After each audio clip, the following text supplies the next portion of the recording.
पाकिस्तान में गोल्ड की सबसे बड़ी डिस्कवरी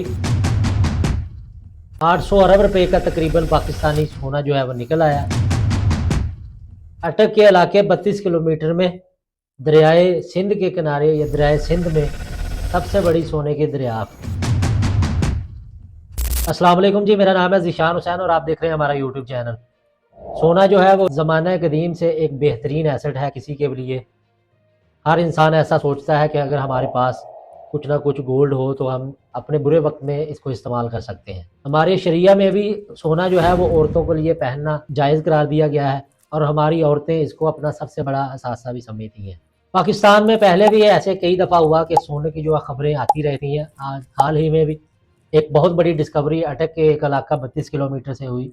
ऐसा कहा जा रहा है कि तकरीबन 800 अरब रुपए का सोना जो है वो वहाँ से निकल सकता है। तो एक आम आदमी हमारे जैसा कॉमन मैन वो यही सोचता है कि शायद अब पाकिस्तान से इतना बड़े सोने के ज़खायर निकल आए हैं। पहले चिन्योड़ से भी एक खबर आई थी। टागी का मकाम आप सबको पता है कि वहाँ रेकॉर्डिंग कंपनी जो है वो सोना निकाल रही है, माइनिंग कर रही है। लेकिन आज हम असल हकीकत जो है इसकी बयान करेंगे कि क्या वाक़यातानी इतनी बड़ी डिस्कवरी पाकिस्तान से हो रही हैं। अगर हो रही हैं तो उस पर काम क्यों नहीं हो रहा। लेकिन अगर दूसरी तरफ किसी कंपनी के साथ मिलकर काम हो रहा है तो वहाँ से पाकिस्तान के हालात क्यों नहीं बदल रहे। जब बात की जाए सोने की डिस्कवरी की तो हमारे लोग हम ऐसा समझते हैं कि पता नहीं उसके ऊपर सोने के ब्लॉक पड़े होंगे और वो निकाल लिए जाएंगे पहाड़ों में से। ऐसा बिल्कुल भी नहीं है।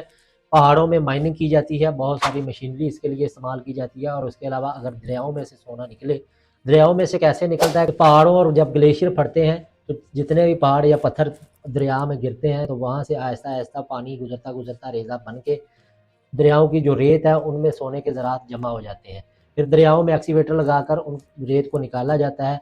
उसको एक प्रॉपर एक चैनल के थ्रू वहाँ पे जो है सोना निकाला जाता है। आपने लोकल ट्रेडिशन में पाकिस्तान में गैर कानूनी तौर पर काफ़ी लोग ऐसा करते हैं। गिलगित में भी, अभी अटक में भी लोग, उन लोगों की काफ़ी ज़्यादा ऐसी वीडियोज़ मिली हैं कि लोग एक आम छलनी लेके किसी भी रेत को उसमें डालकर जो है वो निकालने की कोशिश कर रहे हैं। तो वहाँ पे नज़र आता है कि यानी अगर आप बहुत 2 या 3 माह एक प्रॉपर 3 या 4 बंदों की टीम लेकर वहाँ पर काफ़ी ज़्यादा मेहनत करें तो बहुत कम सोना जो है वहाँ से एक रेत से या पहाड़ों से निकलता है। पाकिस्तान में ऐसे काफ़ी सारे लोग हैं जो प्रोफेशनली जिनका पेशा ये है कि सोना निकाल कर बेचना, लेकिन उनके हालात भी बदल रहे।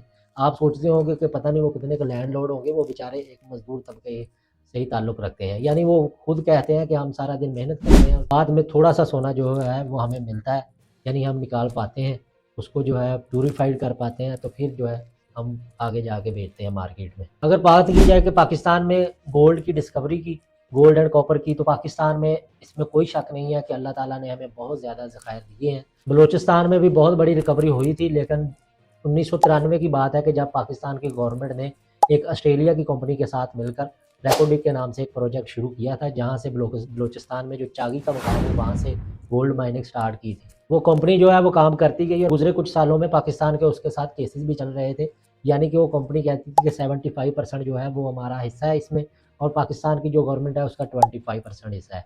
लेकिन बाद में जो है वो काफ़ी सारे मामला ख़राब हुए। एक प्रॉपर केस है रेकोडिक का उस कंपनी के साथ लेकर, जिसमें पिछले तैयब उर्दगान ने एक पेमेंट भी हमें उस कंपनी से लेकर दी थी रेकोडिक की।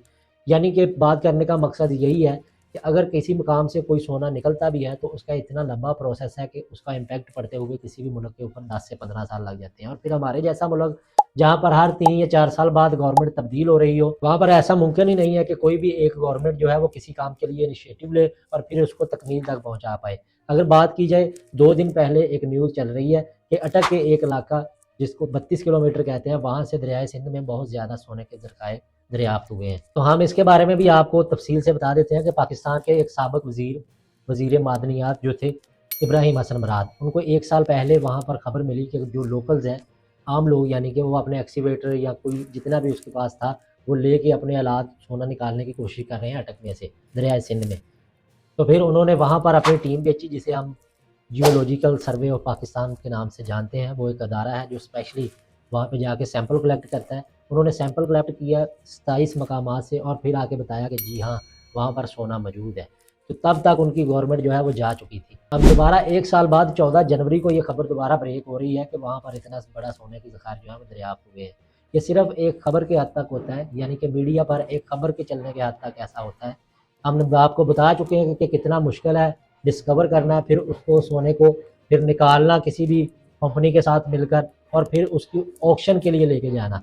अगर ये सब जो है वो मामला अच्छे तरीके से हैंडल कर लिए जाए, ऐसा हो भी जाए, माइनिंग भी हो जाए, फिर भी जो इसके इम्पैक्ट हैं वो किसी भी मुल्क के ऊपर 5 से 10 साल लग जाते हैं आपको उसके इम्पैक्ट नज़र आने में। तो आप जान चुके होंगे कि इसकी हकीकत क्या है। जो खबरें आती रहती हैं कि फ़लाँ मकाम पर इतना सोना डिस्कवर हो चुका है। उम्मीद करते हैं आज का ये व्लॉग भी आपको पसंद आया होगा। हमारे चैनल को सब्सक्राइब कर लें, वीडियो को लाइक करें और अपना फीडबैक ज़रूर देते रहिए करें। अपना और अपने प्यारों का ख्याल रखें। अल्लाह हाफ़िज़।